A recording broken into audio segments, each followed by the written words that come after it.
what we got is worth fighting for. 'Cause you. Assalamualaikum warahmatullahi wabarakatuh. Perkenalkan, nama saya Muhammad Iksanul Kamil. Perkenalkan, nama saya David Irawan. Kami dari kelas 12 FSS 4 akan mempresentasikan tentang Sultan Hasanuddin. Sultan Hasanuddin adalah Sultan Goa ke-16 dengan nama Muhammad Bakil I Malimbasi Daeng Matalawang Karaeng Banto Manggape sebagai pemberian nama dari kodi Islam Sultan Goa yakni Syekh Syahid Jalaluddin bin Ahmad Balfaqi Al-Adid. Sultan Hasanuddin lahir 12 Januari 1631, wafat 12 Juni 1670, umur ke-38 tahun, merupakan putra dari Raja Goa ke-15. Sultan Hasanuddin memerintah kerajaan Mutai tahun 1653 sampai 1669. Sultan Goa merupakan kesultanan besar di wilayah timur Indonesia yang menguasai jalur perdagangan. Nama panggil ayam jantan dari timur. Pasangan atau istri Daeng Tomi, Ami Daeng Syangging, dan Daeng Talele.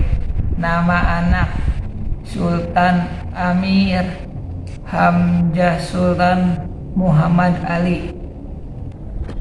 Ini dia gambar Sultan Hasanuddin. Sedikit cerita tentang Sultan Hasanuddin. Ibunya bukan seorang permaisuri karena sebenarnya ia tidak berhak menduduki kerajaan di Goa. Dan saat itu Damaruka Said meninggal dunia. Para pembesar kerajaan dan para permaisuri sepakat untuk menjadikan Sultan Hasanuddin sebagai raja. Pilihan pada Sultan Hasanuddin didasarkan pada prestasi yang dicapainya suatu ayahnya masih hidup.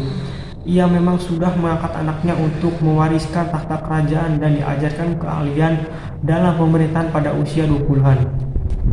Tugasnya ialah untuk menjalin kerjasama berbagai kerajaan. Selain itu juga, ayahnya Sultan Hasanuddin mengangkat beliau menjadi panglima besar di kerajaan. Dan pada tahun 1666, di bawah pimpinan Laksamana Cornelis Pilman, Belanda berusaha menundukkan kerajaan-kerajaan kecil di Indonesia, tetapi mereka belum berhasil menundukkan kerajaan di Goa. Lalu Belanda menemukan cara bahwa daerah-daerah kekuasaan Goa mudah dipecah belah atau dihasut. Belanda kembali menyebarkan perang saudara dan kerajaan Goa, Sultan Ternate, Sultan Buton, bahkan Arum Palapa, sahabat Sultan Hasanuddin sendiri terapat pada kendali di bawah Belanda. Dengan menggunakan politik adu domba dan akhirnya Goa terdesak dan makin lemah. Sehingga pada tanggal 18 November 1667 terpaksa menandatangani perjanjian Bongaya di Bongaya. Isi perjanjian tersebut ialah Perjanjian Bongaya. 1.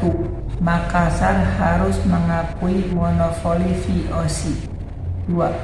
Wilayah Makassar dipersempit hingga tinggal Goa saja. 3. Makassar harus membayar ganti rugi atas peperangannya. 4.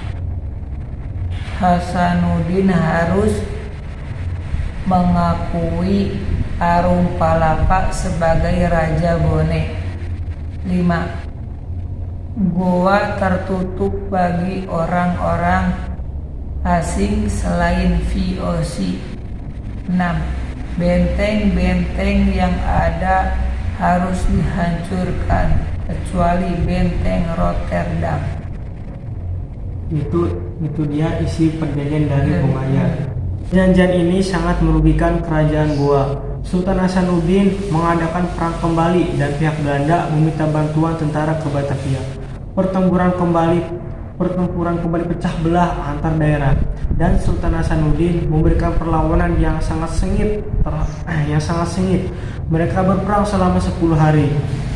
Pada tanggal 24 Juli 1669, Belanda berhasil menerobos benteng terkuat Gua Menteng Somba Opu. Inilah pertempuran terbesar dan terpanjang yang pernah dialami Belanda di Nusantara. Dan Sultan Hasanuddin mengundurkan diri dari tahta. Beliau wafat pada tanggal 1 Juni setelah sebagian besar usianya yaitu digunakan untuk mempertahankan kemerdekaan Indonesia dari Belanda yang tidak pernah mau bergabung dengan Belanda. Sekian dari kelompok kami seputar tentang Sultan Hasanuddin. Mohon Maaf jika ada kesalahan, kurang lebihnya. Wassalamualaikum warahmatullahi wabarakatuh.